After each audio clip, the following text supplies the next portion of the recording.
Alors dans cette série, qui s'appelle la perspective frontale, ou qu'on appelle aussi la perspective à un point de fuite, on verra d'abord un certain nombre d'exercices pour montrer, expliquer comment ça fonctionne. Au passage, ce sont des exercices qui permettent de comprendre aussi le fonctionnement de la perspective en général, parce que c'est une façon assez simple de faire la perspective. C'est, disons, la première façon de faire la perspective. C'est un mode qui est à la fois pratique, utile et qui est en même temps assez pédagogique. C'est pourquoi, généralement, on commence par là. Donc, il y a différentes petites présentations, vous voyez, pour montrer, comme on le voit ici, les effets de la variation de la position de l'observateur, qui est essentielle dans toute perspective et qu'on comprend bien dans cette perspective-là. Donc on fait une boîte comme cela et on montre quand l'observateur est plus ou moins haut, ou plus ou moins éloigné, ou plus ou moins déplacé d'un côté ou de l'autre. Alors ensuite, on voit une question tout à fait essentielle, c'est comment on peut maîtriser la profondeur dans une perspective en général, mais là, dans cette perspective à un point de fuite, il y a une disposition qui est relativement facile à comprendre et à utiliser, et qui en même temps est un bon moyen d'aborder la manière dont on procédera pour la perspective à deux points de fuite ou à trois points de fuite. Donc c'est ce qu'on appelle la question des points de distance. Donc là, on l'applique sur une perspective frontale ou un point de fuite, et on verra que c'est assez facile et extrêmement pratique, et d'ailleurs extrêmement utilisé. Ensuite, on passe à des exercices pratiques, comme ici, une pièce que l'on modifie d'abord, et que l'on construit d'abord, ensuite que l'on modifie. Puis vous voyez ici, on installe une table, un meuble, c'est différentes sortes de meubles, on peut maîtriser complètement la hauteur, la position d'abord, la hauteur, largeur, profondeur des objets que l'on veut placer.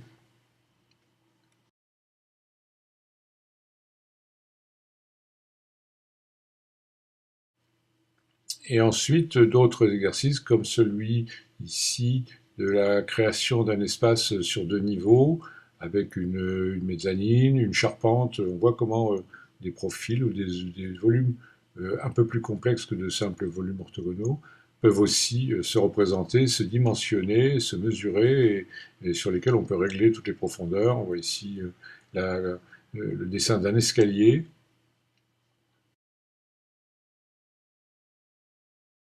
Alors tous ces exercices sont faits sans plan, c'est-à-dire qu'ils démontrent qu'on peut arriver à dessiner directement à partir du moment où on connaît l'objet que l'on veut dessiner.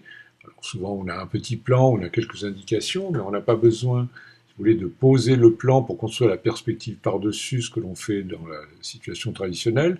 Là c'est un système qui permet de construire un espace, de faire un croquis devant soi en quelque sorte, sans avoir besoin de recourir tout le temps au plan, et on peut donc dessiner directement. Ça n'empêche pas d'avoir, bien sûr, des informations latéralement, disons, de côté, d'avoir un plan à côté de soi pour s'aider à construire la perspective. Ça permet aussi de le faire d'imagination directement, sans avoir le plan, à partir d'une idée, et d'imaginer à quoi ressemblera l'espace que l'on a envie de produire. Et là, dernier exercice, le dessin, la représentation à partir d'un plan d'une cuisine. Donc on étudie d'abord avec des cotes précises. On peut faire ce genre d'exercice comme des croquis sans cotes. On peut les faire avec des cotes précises, donc comme c'est le cas ici. Donc on voit voilà, le résultat de la construction, du dessin, de la perspective de cette cuisine. Donc cette série permet d'appréhender complètement la perspective frontale et notamment la capacité que l'on acquiert de maîtriser les dimensions et la profondeur pour un dessin qui est fait à partir d'un plan ou qui est fait sans plan dans le cadre d'une simple étude, une spéculation, à partir de laquelle on va pouvoir ensuite préciser et mettre sur plan le projet que l'on fait, et elle préfigure en fait le même travail sur la perspective en perspective oblique que l'on fait de manière plus générale.